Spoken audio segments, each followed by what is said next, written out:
আসসালামু আলাইকুম। জাতীয় শিক্ষাক্রম ও পাঠ্যপুস্তক বোর্ড কর্তৃক 2013 শিক্ষাবর্ষ থেকে নবম ও দশম শ্রেণীর পাঠ্যপুস্তক রূপে নির্ধারিত রসায়ন বিষয় থেকে কিছু আলোচনা করতে যাচ্ছি।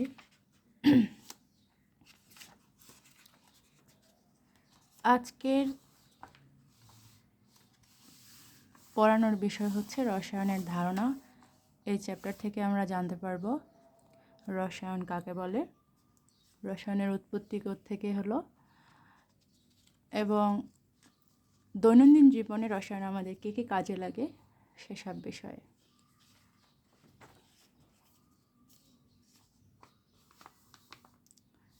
সর্বপ্রথম রসায়নের পরিচিতি সম্পর্কে আমরা জানি। Introduction to chemistry. এখানে বলা হয়েছে প্রাগৈতিহাসিক যুগে মানুষ কাপড় পরতে জানতো না, ঘরবাড়ি বানাতে জানতো না, এমনকি রান্না করে খেতে জানতো না। আজ ডিজিটালাইজেশনের যুগে মানুষ কত কিনা করছে, তাপকে নিয়ন্ত্রণ করে বিভিন্ন কাজে ব্যবহার করছে, বিদ্যুৎ উৎপাদন করতে শিখেছে, বিদ্যুৎকে ব্যবহার করে মানুষ কত কী করছে। আচ্ছা, তার মানে হচ্ছে আগের যুগে মানুষেরা বিজ্ঞানের জ্ঞান ছিল না জন্য কিছু করতে পারতো না। আস্তে আস্তে ধীরে ধীরে বিজ্ঞানের জ্ঞান হওয়ার পর মানুষ এখন সব কিছুই করতে শিখছে। কিন্তু এই সব কিছুর মধ্যে বিজ্ঞানের একটি শাখা হলো রসায়ন। এখন আমরা রসায়ন বলতে কী বুঝি সেটাও একটু জানার চেষ্টা করব। আমরা জানি রসায়নটা কি। রসায়ন হচ্ছে একটি পদার্থ কিভাবে তৈরি হয়, তার রকম ও বৈশিষ্ট্য জানা, এবং একটি পদার্থকে ভাঙলে বা তার মধ্যে কিছু মেশালে সেটি পরিবর্তন হয়ে অন্য কোন পদার্থ তৈরি করবে, এসব নিয়ে আলোচনা করা হয়। যে বিজ্ঞানে, সেই বিজ্ঞানটাকে রসায়ন বলা হয়। এখানে বইতে যা লিখেছে, বিজ্ঞানের যে শাখায় মৌল বা মৌলিক পদার্থের সমন্বয়ে গঠিত যৌগ বা যৌগিক পদার্থের সংযুক্তি গঠন, প্রকৃতি ধর্ম ব্যবহার ইত্যাদি এবং বস্তুসমূহের পারস্পরিক রূপান্তর ও রূপান্তর কালে শক্তি, মূলত তাপ শক্তি শোষণ ও নিরসন আলোচনা করা হলো রসায়ন। আমরা বইয়ের এই সংজ্ঞাটুকু দাঁড়িয়ে রাখতে পারি। যদি সংজ্ঞাটা কঠিন বলে মনে হয়, সেক্ষেত্রে আমরা রসায়নের সংজ্ঞাটা এভাবে দিতে পারি: কোনো পদার্থ কীভাবে তৈরি হয়, তার রকম ও তার বৈশিষ্ট্য, এবং পদার্থ ভাঙলে বা তার মধ্যে কিছু মেশালে পরিবর্তন হয়ে কি তৈরি হয়, এসব নিয়ে আলোচনা করা হয়। যে বিজ্ঞানে তাকে রসায়ন বলা হয়। অর্থাৎ সহজভাবে বলা যায়, পদার্থ ও তাদের পরিবর্তনের বিজ্ঞানটাই হলো রসায়ন।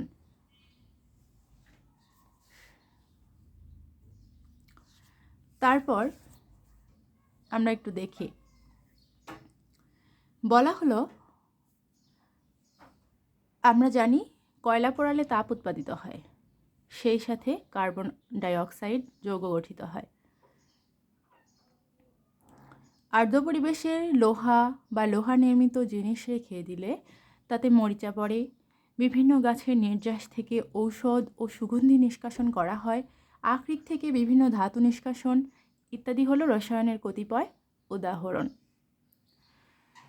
বলা যায়, প্রাগৈতিহাসিক যুগ থেকেই মানুষ জেনে অথবা না জেনে বিভিন্নভাবে রসায়নের ব্যবহার করে আসছে।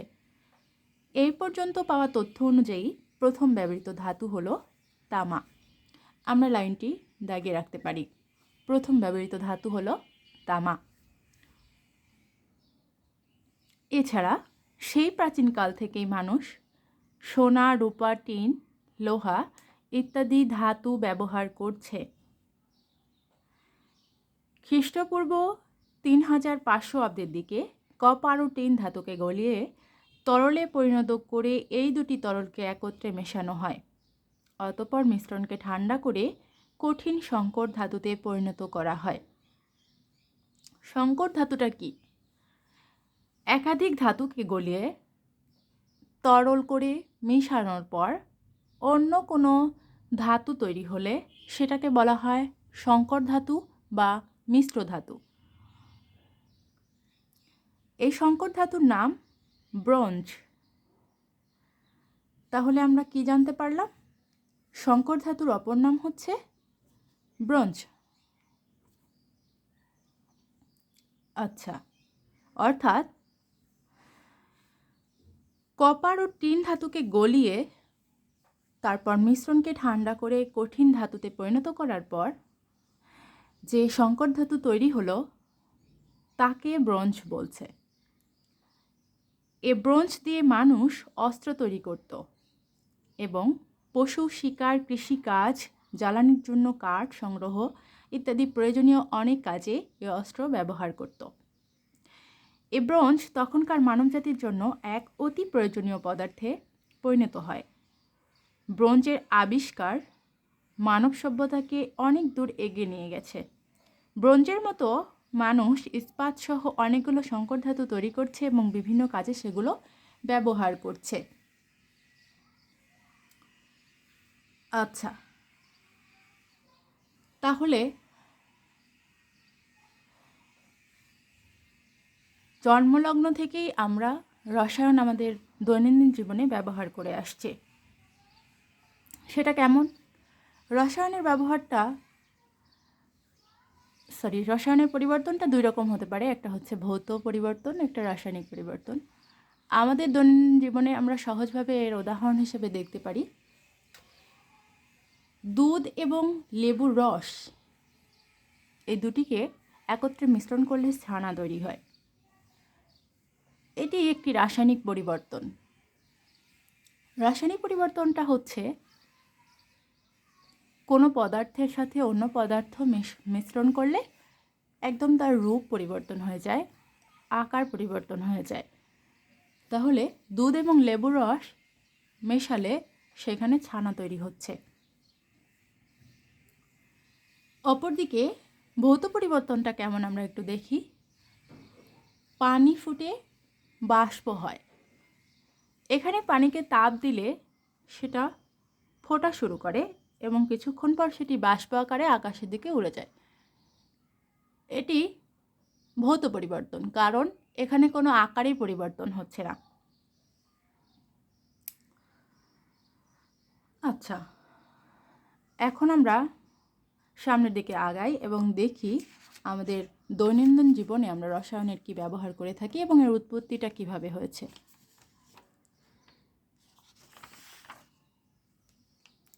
প্রাচীনকালের দার্শনিকেরা পদার্থের গঠন নিয়ে অনেক চিন্তা ভাবনা করেন। খ্রিস্টপূর্ব 380 অব্দের দিকে গ্রিক দার্শনিক ডেমোক্রিটাস বলেন যে প্রত্যেক পদার্থকে অনবরত ভাঙতে থাকলে শেষ পর্যায়ে এমন এক ক্ষুদ্র কণা পাওয়া যাবে যাকে আর ভাঙা যাবে না।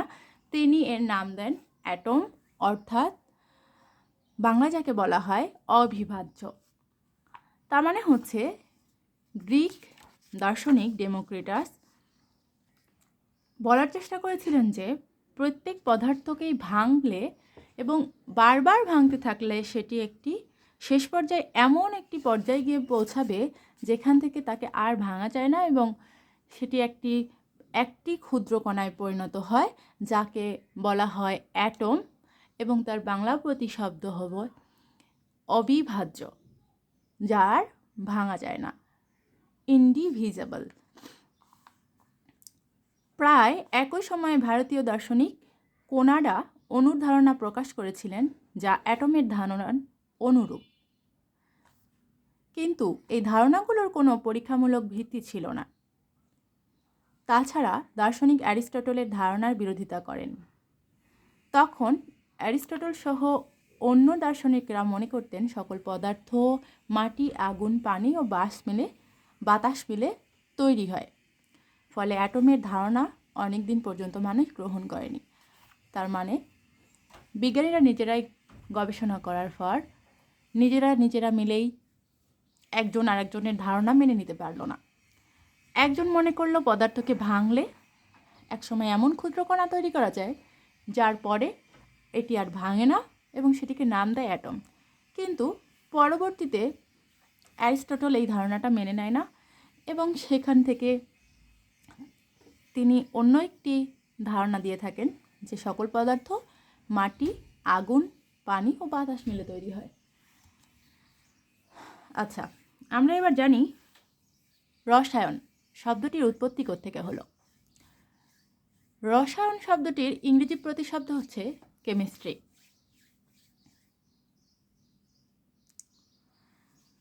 প্রাগৈতিহাসিক যুগে মানুষ বিভিন্ন পরীক্ষা নিরীক্ষা করত এবং রসায়নের গবেষণা শুরু করে।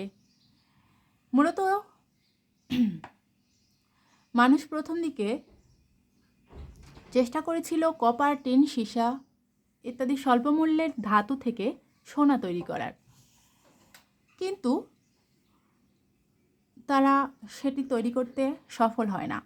এছাড়াও তারা চেষ্টা করেছিল একটি মহা ঔষধ তৈরি করার জন্য, যা খেলে মানুষের আয়ু অনেক দিন বেড়ে যাবে, কিন্তু এগুলোতে পরীক্ষা নিরীক্ষা চালানোর পর মানুষ সেটাতে সফল হয় না। তো পরে তারা সোনা তৈরির চেষ্টা করেছিল, কিন্তু সোনা না হয়ে সোনার রঙের মতো দেখতে অনেক পদার্থ তৈরি হয়েছিল। মূলত এই চর্চাগুলোকেই রসায়ন চর্চা বলা হয়ে থাকে এবং মধ্যযুগীয় আরবের রসায়ন চর্চাকে আলকেমি বলা হতো। মধ্যযুগীয় আরবদের রসায়ন চর্চাকে আলকেমি বলা হতো এবং সেই গবেষকদের বলা হতো আলকেমিস্ট। আলকেমি শব্দটি আলকিমিয়া আরবি শব্দ থেকে এসেছে। এখানে কেমি বা কিমি শব্দ থেকে কিমিয়া শব্দটি এসেছে, আর এই কেমি শব্দ থেকে কেমিস্ট্রি শব্দটি এসেছে, যার বাংলা প্রতিশব্দ হল রসায়ন। রসায়ন সর্বপ্রথম চর্চা বা গবেষণাগারে গবেষণা করেছিলেন জাবির ইবনে হাইয়ান। আমরা এই লাইনটি দাগিয়ে রাখতে পারি। আলকেমিস্ট জাবির ইবনে হাইয়ান সর্বপ্রথম গবেষণাগারে রসায়নের চর্চা করেন। এছাড়াও আমরা বিগত লাইন থেকে মধ্যযুগীয় আরবদের রসায়ন চর্চাকে আলকেমি বলা হতো এবং গবেষকদের বলা হতো আলকেমিস্ট, এই লাইনটিও দাগিয়ে রাখতে পারি। মূলত এই লাইনগুলো থেকে আমরা জানতে পারবো রসায়নের উৎপত্তি কীভাবে হয়েছে এবং কেমিস্ট্রি শব্দটি কীভাবে এলো।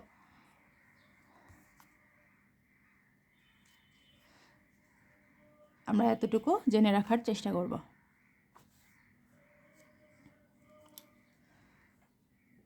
আচ্ছা, আলকেমিস্ট জাবির ইবনে হাইয়ান সর্বপ্রথম গবেষণাগারে রসায়নের চর্চা করেন, তাই তাকে অনেক সময় রসায়নের জনক বলা হয়।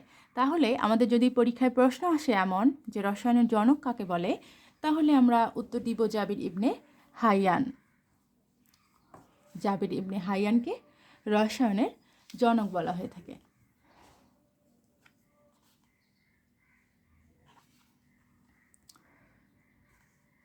তারপর জাবির ইবনে হাইয়ান বিশ্বাস করতেন সকল পদার্থ মাটি, পানি, আগুন আর বাতাস দিয়ে তৈরি।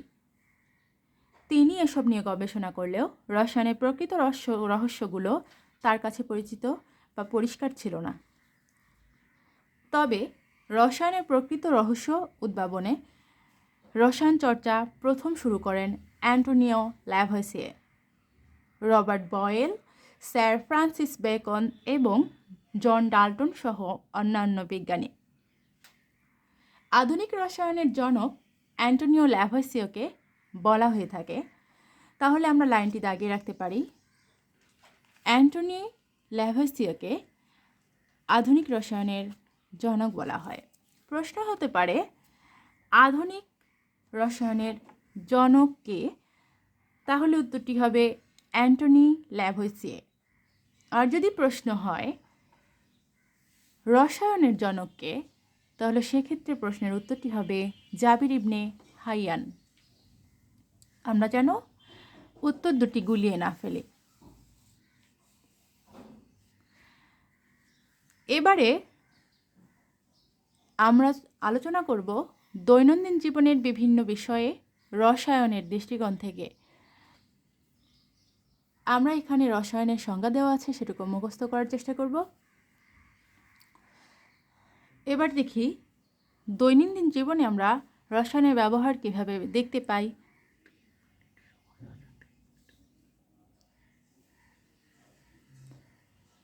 কাঁচা আম টক কিন্তু পাকা আম মিষ্টি, এর কারণ কি আমরা একটু ভালোভাবে জানার চেষ্টা করি। কাঁচা আমে অ্যাসিডের পরিমাণ বেশি থাকে, বিশেষ করে সাইট্রিক অ্যাসিড এবং ম্যালিক অ্যাসিড।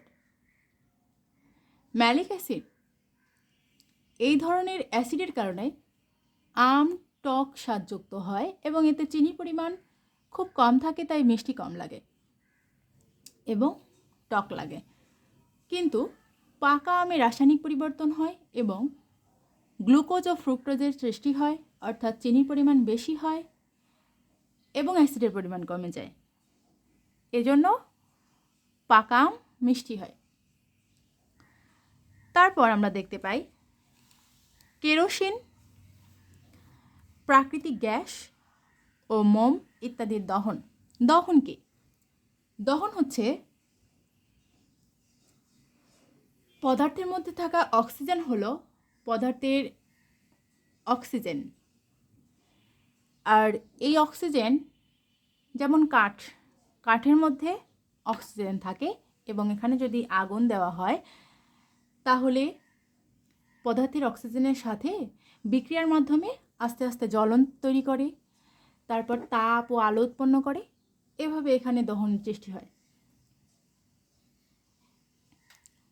এখন প্রশ্ন হতে পারে যে কাঠের মধ্যে কি অক্সিজেন থাকে? হ্যাঁ, কাঠের মধ্যে অক্সিজেন থাকে, কিন্তু সেটা মুক্ত অক্সিজেন না।